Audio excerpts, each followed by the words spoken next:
to all the grade 1 artists out there. Today, we are going to look at how to draw a flower.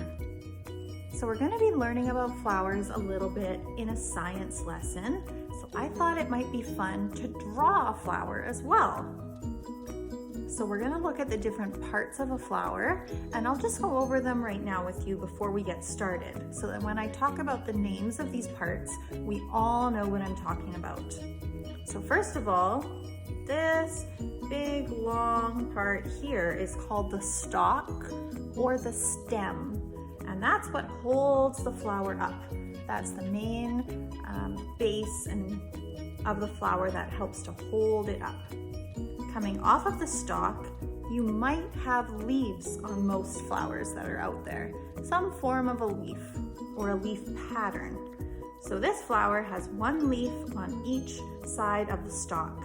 And because those leaves are not exactly right opposite each other, they're kind of staggered on the stalk, they're in an irregular pattern. So that's what irregular means, is that they are not identically the same and right opposite of each other. Then at the top of the flower, we have all of these petals. So all of these beautiful petals on the flower. So when I talk about petals, I mean the big petals coming out of the flower at the top. They're usually the pretty part of the flower that is very colorful. And these petals are in a symmetrical pattern. Try and say that. Symmetrical. Symmetrical. So the reason that they're symmetrical means that every petal has an opposite. So if I take this fancy pencil, and I go like this, you can see this petal and this petal up here are opposite each other. These two are opposite, these two are opposite, and those two are opposite. And those petals are all the same and directly opposite of each other. So that means it's symmetrical. Okay? So we're going to talk about those words and the parts of a flower a little bit more in our science lesson, but I thought we would just do a quick overview before we get started on drawing our flower, so that when I'm talking about what I'm drawing, you know what I mean. So what you need is a blank piece of paper, a pencil, and an eraser is a great idea as well. So we're just gonna follow the steps together to draw this flower. And remember, yours might look a little bit differently than mine, and everybody who draws the flower will probably have a slightly different flower. And that's great, because that's what helps to make it unique and make it your own. So the first thing I'm gonna do is I'm gonna start with a circle, and that's going to be the center of my flower where the petals are going to come from. So I don't want to put it quite in the center of my page. I want to move it up just a little bit, because I'm going to draw a tall flower. And I want to make sure I have lots of room for my stalk to make it pretty tall. So I'm just going to draw a circle right there, just a little bit above the center of my page, right here. And then out of that, I'm going to draw my petals. So you can make your petals a number of different shapes. Some people will just make them kind of oval like this. The flower I made had a little bit more of a design to it. You can make your petals any way that you want. Maybe this time I think I'm gonna try and make some oval petals. So I'm just going to draw a big, long oval like that coming out of my flower. And then for me, it's a little bit easier if I turn my page just a little bit rather than trying to draw ovals different ways, because I'm going to try and make all of my ovals about the same size. The other thing you'll notice is I didn't quite close my oval at the bottom where the circle is. I left that bit of a gap there, just showing where the flower comes out of that center part. And with my next petal, I'm not going to start right down at the bottom. I'm actually going to have my petals overlap a little bit. So I'm going to start my oval about the middle of the first petal that I drew. And then I'm going to draw another oval That's about a similar size, just like that. Then I'm going to turn my page again, and I'm going to keep doing that as I go all the way around. So I'm just going to try to be mindful and try to keep my ovals pretty close to the same size as best I can. No flower is absolutely perfect, so they don't have to be exactly identical, but I'm going to try and keep them fairly close.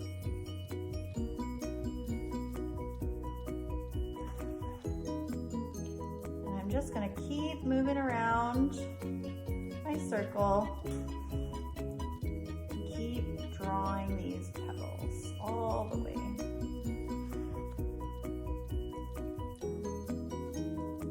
It's okay if some are a little bit different than the others, but I am trying to keep them pretty close to the same. Sometimes I find when I'm doing this, my petals might start to get a little bit shorter, and that's okay too. It just gives your flower a little bit of character. So just keep on going. You don't have to worry too much about erasing because you're probably doing a really great job. There. So there I have a flower with a bunch of petals. Next, I'm going to draw my stalk, and you have a couple of options with the stalk or the stem of your flower. You can have your flower kind of tilted and leaning to one side and draw it coming out and kind of curving down, or you can draw it pretty straight down at the bottom. So it just depends on how you want your flower to look. Most flowers kind of lean towards the sunshine. So sometimes you'll see flowers that have kind of a crooked bend within them, and usually that's because those flowers are trying to get as much sun as they can. So I think I'm going to draw my stalk sort of coming out the side and not quite the bottom. So I'm just going to pick a place that's in between those two petals, and I'm going to draw a little bit of a curved line coming down, just like that. Now with most flowers, their stalk or their stem is a little bit thicker. So I'm going to draw another line right beside the first one that I drew, and then I'm going to shade it in.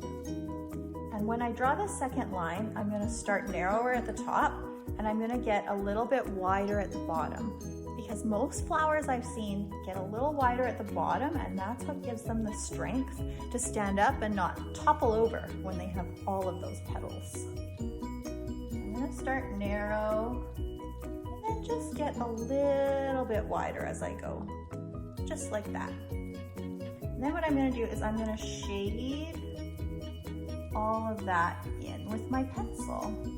So just like I would color with a crayon or a pencil crayon, but I'm going to use my pencil to shade it in. If you want to leave yours open and you want to color it green or use a pencil crayon or a crayon or even a felt, if you want to use felt, you could save that to color in a different color if you want to, just depending on the type of drawing you want to do. I'm not planning on coloring mine, so I'm going to try and do a little bit of shading with my pencil. And another thing when you're doing shading with your pencil is if you take your finger and you rub your finger over top of where you're shaded, sometimes that will blend. So a lot of times the lead in your pencil is quite blendable. So if I go like this pencil is probably not a great example because it's a little bit of a different pencil, but you can almost see on my finger how it gets a little bit darker. And a lot of pencils, you can just rub your finger along where you've shaded and that'll blend it together. And that will fill in any of the spots that you've missed when you're shading. Sometimes it adds kind of a really unique, nice look to a drawing. So that's something that you can try if you want to. And the next thing we're going to do is we're going to draw our leaves. So with a leaf, you can draw kind of an oval like this, or you can give it a little bit of a different shape. So I think with these ones, I'm gonna make them wider at the bottom and then come to a little pointy tip, just like that. So see, they kind of come out and are a little bit plump, and then they come into a little point at the end, just like that. And I'm not going to make my leaves symmetrical. I'm gonna offset them a little bit for an irregular leaf pattern. So I'm gonna draw my other one just a little bit lower. Just like that. There we go. And now I've noticed that a lot of leaves have a little bit of a type of a vein in them. So I'm gonna add some details now. And I'm just going to add a little bit of a vein pattern in each leaf. So it's a line down the center and then just a couple kind of coming out the sides. And that's just the detail of the veins that sometimes you see in leaves. And another detail I'm gonna add is up here in the center of my flower. I'm going to make this line a little bit thicker. So I'm drawing a second line around, just like we did with the stalk, and I'm just going to color that in a little bit. Just like this. Give it that detail. And a lot of flowers I've noticed have a little bit of almost dots in the center. So I think that's a nice detail that we can add, is to just take the center of your circle and put a whole bunch of dots in it. The other thing you can do, if you want to make it a little bit extra special, is you can outline every one of your lines to make it just a little bit darker. That's what I did with this flower. That's why you can see these lines are darker on the outside. And that just gives it that little bit of extra definition to finish off your drawing. So you can do that as well. And I'm going to take the extra step and I'm gonna label my flower just so I can remember all those new words that we learned. So I'm gonna draw an arrow here and I'm going to write petal, P-E-T-O, petal. Kind of sounds like it's spelt that way, petal, petal. Could also be a D, P-E-D-A-L, but we're just spelling by the way things sound, so you can write it how you think. Pedal, petal. Could be a T or a D. And then I'm going to label the leaf.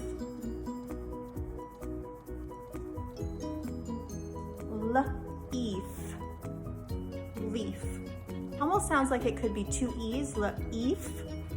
So you can spell it however you think it sounds. And then the stalk. So I'm just drawing an arrow, stalk.